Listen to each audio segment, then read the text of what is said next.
Yeah. No. Yeah. Oh my god. There's no way. No. Yeah. No way, you're lying.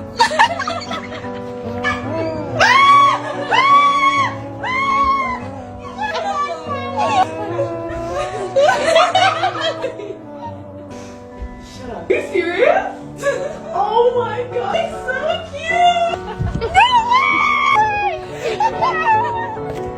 She's like a javelin? Yeah. He texted me.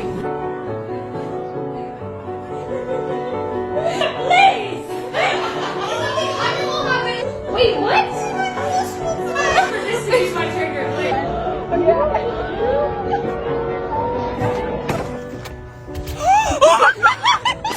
Oh my god! You're joking. You're joking! Assalamualaikum warahmatullahi wabarakatuh. Saya ingin mengomentari atau menanggapi videonya Guru Gembul tentang gelombang islamisasi, kemudian Islamfobia, yang itu dia bantah terjadi di negara-negara barat yang dihubungkan dengan persoalan imigran, yang tesisnya nanti kita bisa dengarkan bahwa menurut dia Islam itu berkembang di Amerika dan di Eropa itu tidak sebanyak yang digembor-gemborkan oleh berita-berita, tidak sefenomenal seperti yang dinarasikan oleh banyak pengamat atau berita, tapi sebetulnya lebih merupakan dampak dari hadirnya atau datangnya kaum imigran ke negara-negara Eropa. Perkembangan Islam di Eropa, ya, di negara-negara Eropa itu lebih sebagai dampak dari datangnya kaum imigran ketimbang dari hasil dakwah atau kesadaran masuk Islam atau gelombang mu'alaf, ya, untuk mencari kebenaran. Kita lihat nih penyataannya seperti ini. Di Eropa tidak pernah ada, atau sampai sejauh ini tidak ada gelombang mu'alaf massal besar-besaran di mana orang-orang Eropa berbondong-bondong masuk Islam, di Amerika Serikat berbondong-bondong masuk Islam dan sebagainya. Saya menyangkal itu. Saya katakan bahwa datanya tidak pernah seperti itu. Saya katakan bahwa di Amerika Serikat dari tahun 2021 sampai tahun sekarang tidak ada pertumbuhan muslim secara signifikan. Yang ada itu adalah belum sampai 1% sampai sekarang. Dan kalau misalkan Baraya melihat, misalkan justru banyak orang-orang Islam di sana yang menjadi murtad atau keluar dari agama Islam, sama seperti agama-agama yang lain di negara-negara yang sudah maju. Demikian yang ada di Amerika Serikat, demikian pun yang ada di Eropa. Jadi memang dinarasikan di banyak media bahwa sekarang islamisasi itu gencar terjadi di mana-mana gitu. Jadi ada islamisasi berhasil terjadi di Australia, terjadi di negara-negara barat, di Eropa, di Amerika Serikat dan sebagainya. Bahkan ketika World Trade Center itu ditabrak, itu ada narasi bahwa setiap harinya ada 16.000 orang Amerika Serikat yang masuk Islam dan cerita-cerita yang aneh seperti itu gitu. Tapi itu harus disangkal Baraya, itu memang tidak benar, datanya memang tidak benar seperti itu. Bahkan banyak orang-orang Islam yang kemudian keluar dari ajaran agama Islam. Nah, kenapa bisa seperti itu?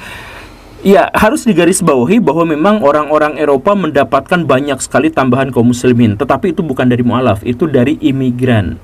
Katakanlah misalkan di Belanda, di Amsterdamnya itu ada sampai 10-15% kaum muslimin, ada iya memang, tapi itu dari imigran gitu ya. Kemudian di Prancis itu ada sekitar 10% kaum muslimin, yaitu imigran kebanyakannya, bukan gelombang mu'alaf besar-besaran berbondong-bondong, berduyun-duyun masuk Islam dan sebagainya. Ya ada yang seperti itu, tetapi tidak signifikan gitu. Nah, menurut saya ini pernyataan itu bermasalah. Karena apa?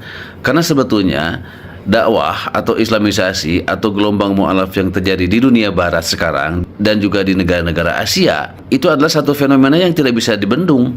Gelombang masuk Islam di barat itu sekarang terjadi melalui dua proses. Pertama adalah melalui kesadaran, mencari kebenaran melalui gelombang mu'alaf yang banyak terjadi di mana-mana. Jadi kalau Guru Gembul menolak, loh gimana dia bisa mengabaikan fakta-fakta itu? Ya, silahkan dicek ya di Google atau di YouTube atau di TikTok, ya, ribuan video tentang berita dan kesaksian, bahkan video vlog dari orang-orang yang masuk Islam yang sudah tidak terhitung. Kalau saya sendiri sering mencoba menghitung, wah sudah kebanyakan tentang gelombang islamisasi yang mereka beritakan, yang mereka persaksikan, yang mereka kabarkan kepada dunia melalui video-video mereka, baik yang sifatnya individual maupun yang sifatnya massal gitu. Lihatlah seluruh media berita di luar negeri, semua negara kompak memberitakan penduduknya pindah agama masuk Islam. Dan setiap hari jadi trending topik di negara mereka. Perlahan tapi pasti Islam mulai berkembang pesat dan masyarakat mulai sadar Islam adalah agama kebenaran. Yang terus difitnah dan dijatuhkan oleh media-media jahat. Islam is growing faster than ever. In some studies suggesting it could eventually become the dominant faith. Martins Polyboyko has the story. Islam is the world's fastest growing religion. The number of Muslims living in Japan, though small, has more than doubled in the past decade. Islam is the fastest growing religion in the world. According to a report by Faith Matters, the UK is seeing a surge in Brits converting to Islam. In the last year, around 5,200 people. Census suggests many of them are turning to Islam. Growing numbers of young Australian men and women who are converting to Islam. Islam remains the fastest growing religion. Yang masalah yang lain ini.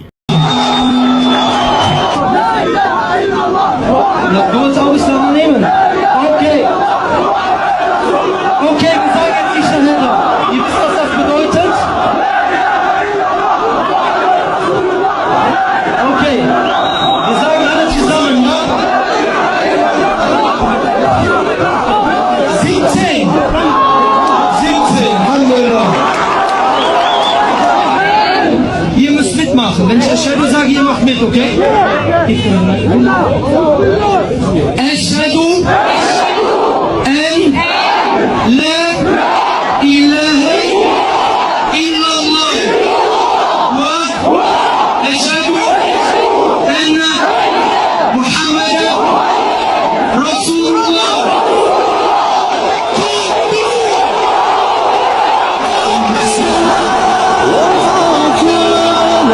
Yang masalah yang lain ini. Bahkan di Inggris dan Jerman itu hampir sama. Hampir kurang lebih 3 juta umat Islam di Inggris dan kurang lebih 3 juta umat Islam di Jerman. Bahkan hampir 20 gereja di Inggris dijual. Dan salah satu di antaranya ada satu gereja katedral di pusat kota London. Itu dibeli oleh salah seorang tokoh muslim yang dulunya dia musisi pop dunia, Kit Stevens. Alhamdulillah Allah berikan hidayah. Berubah namanya menjadi Yusuf Islam. Jadi gereja katedral yang terbesar di pusat kota London itu dibeli oleh Yusuf Islam dan dirubah jadi Islamic Center dan sekarang benar-benar menjadi pionir di Inggris, di kota London. Bahkan di Inggris juga banyak wali kota muslim, luar biasa. Jadi perkembangan Islam luar biasa. Bahkan di Argentina yang kita belum pernah tahu, di sana ada perkembangan Islam luar biasa, ada 750.000 kaum muslimin. Bahkan di pusat Katolik dunia, di Italia, di Vatikan, Roma, beberapa waktu yang lalu sudah diresmikan masjid terbesar untuk menampung hampir 1 juta kaum muslimin, yaitu di Roma,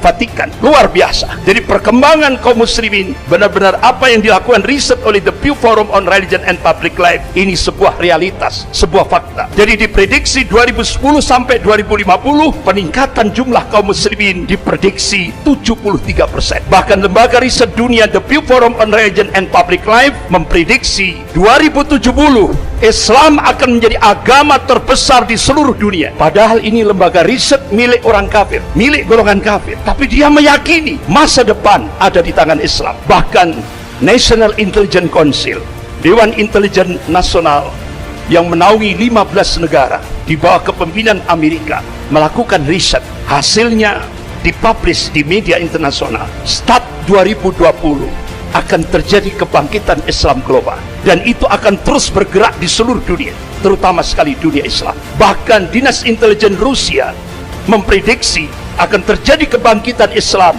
yaitu diprediksi 2025.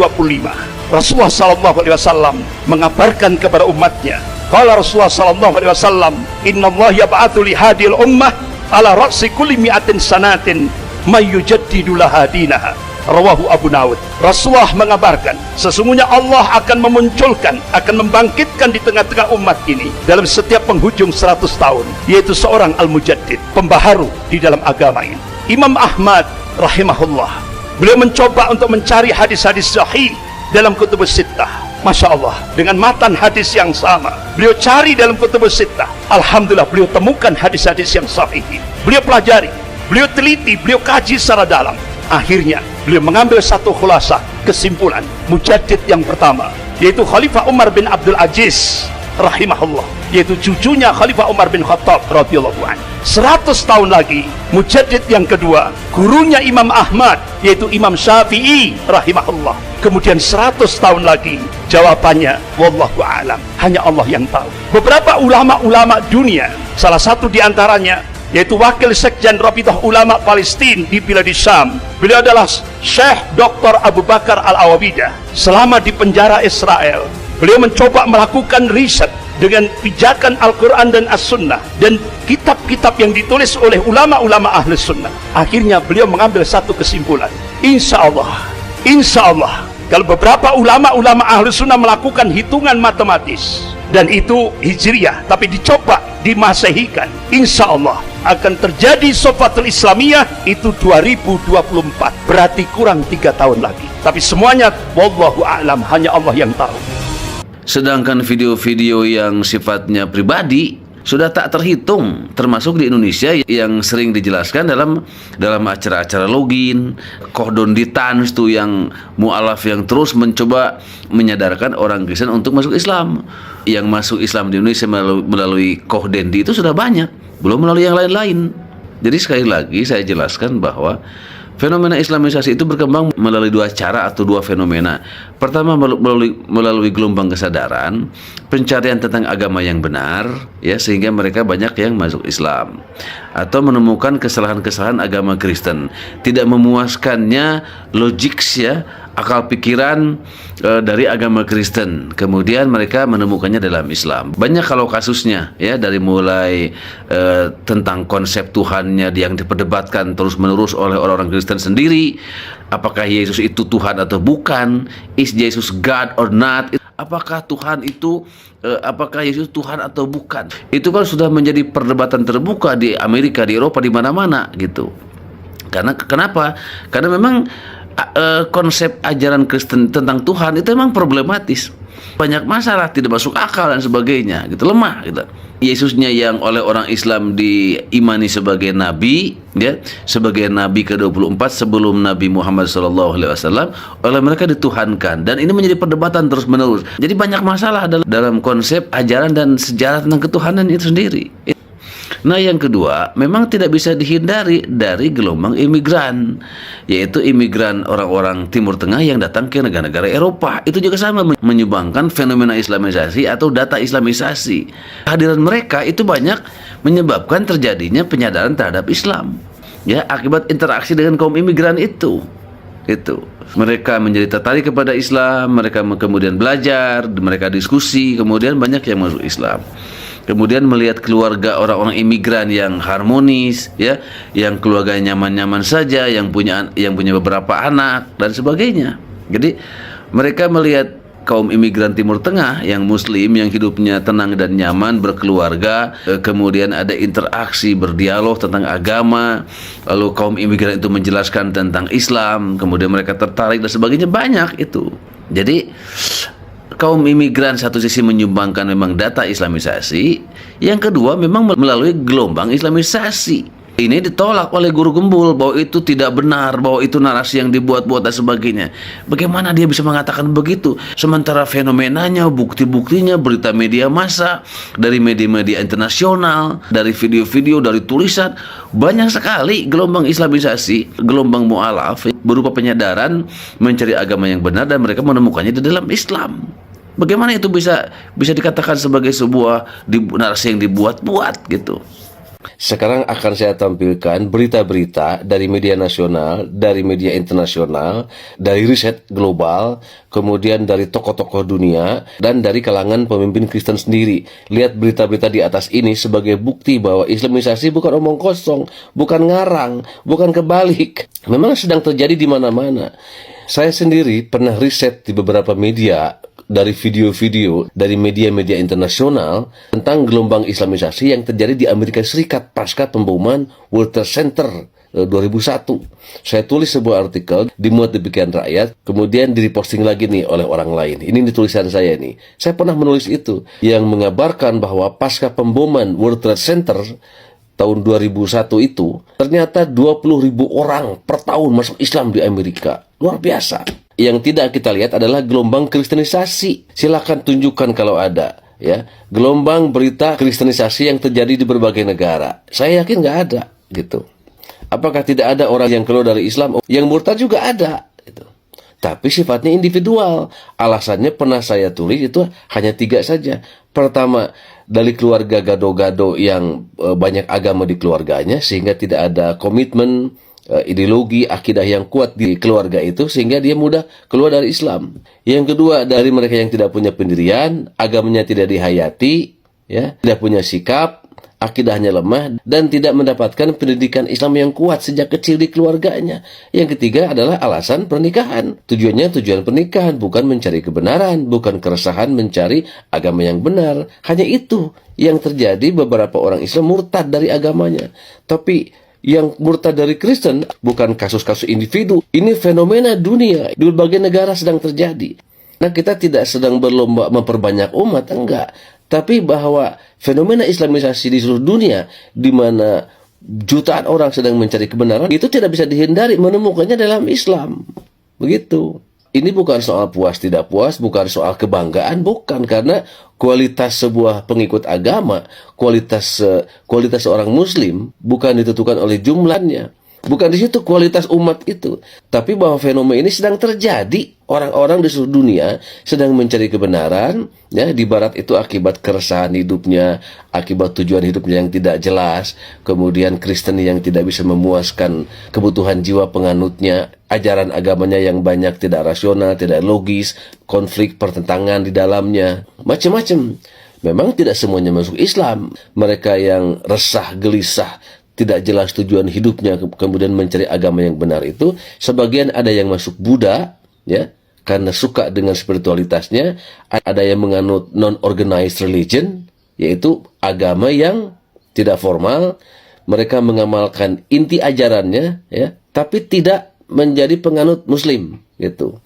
Kemudian ada yang suka tasawufnya saja, karena itu ajaran-ajaran universal, bagaimana manusia bermoral, berakhlak universal, dan sebagainya. Yang ketiga, dan ini yang terbanyak, yaitu masuk Islam, menjadi mu'alaf, menyatakan syahadat. Itu gelombang mutakhir yang sekarang terjadi di mana-mana. Jadi sekali lagi, kita bukan membanggakan jumlah umat, karena itu bukan penentu kualitas umat, hanya bahwa ini adalah fenomena yang harus diketahui dan tidak bisa dihindari, bahwa Islamisasi sekarang sedang terjadi di berbagai negara di belahan dunia. Ini bukti saja, ya.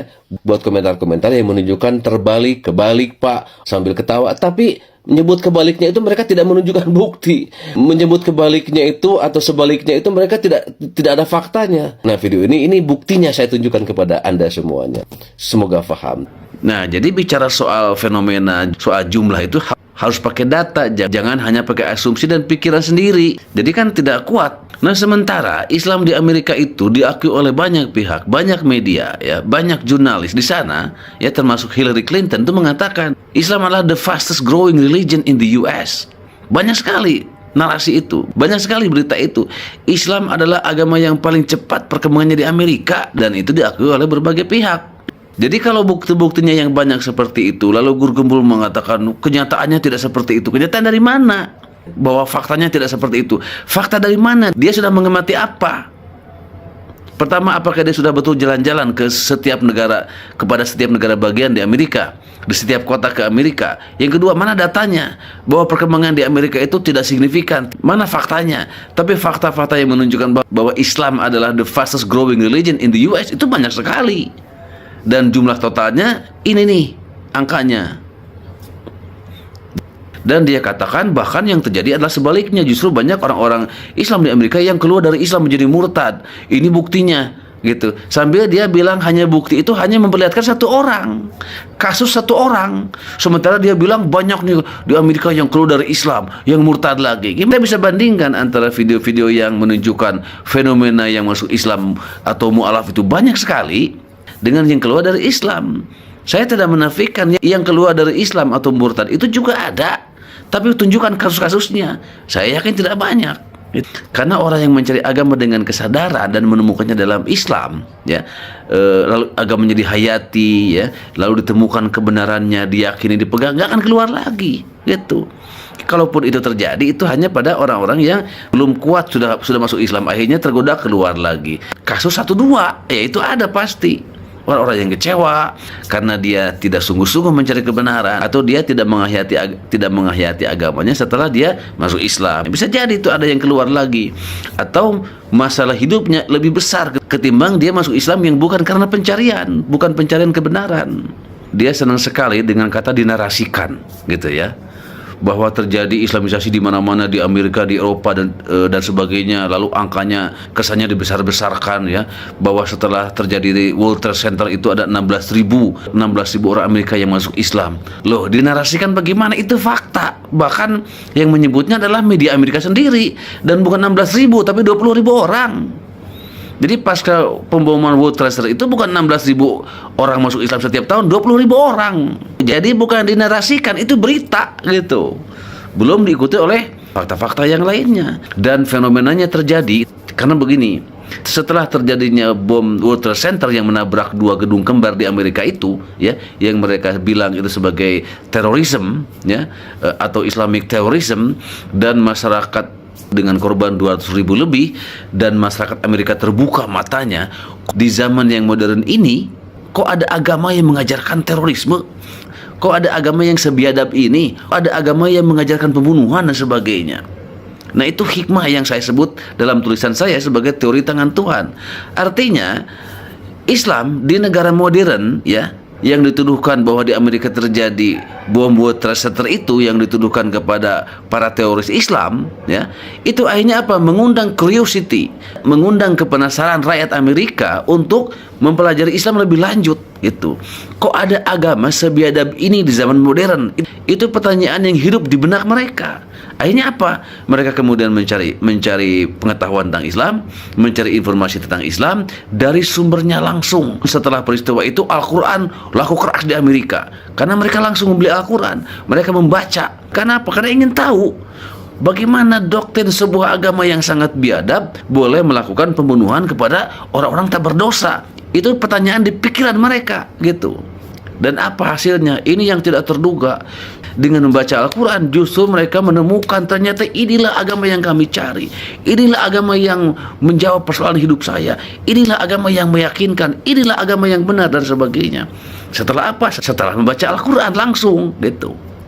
Menjawab problem disorientasi hidup mereka, menjawab problem ketidakjelasan hidup mereka mau kemana, menjawab problem kehampaan hati dan jiwa mereka, menjawab prasangka-prasangka bahwa Islam itu menindas perempuan, ya, menjawab prasangka bahwa hijab itu menindas perempuan, dan sebagainya. Semuanya terjawab di dalam Al-Quran. Kenapa? Karena Al-Quran itu kan bahasa Allah langsung, bahasa Tuhan yang berdialog langsung dengan hati-hati manusia. Apalagi hati-hati manusia di Barat umumnya atau di Amerika yang memang kosong jiwanya, kosong hatinya, kosong jiwanya dari mencari kebenaran. Dari kebenaran mereka tidak tahu. Makanya ketika membaca Al-Quran, mereka menemukan kedamaian, ketenangan, dan jawaban-jawaban atas disorientasi kehidupan mereka. Itu yang terjadi. Sangat logis, gitu. Itulah yang saya sebut teori tangan Tuhan di balik pemboman World Trade Center 2001 itu. Memang dahsyat, luar biasa.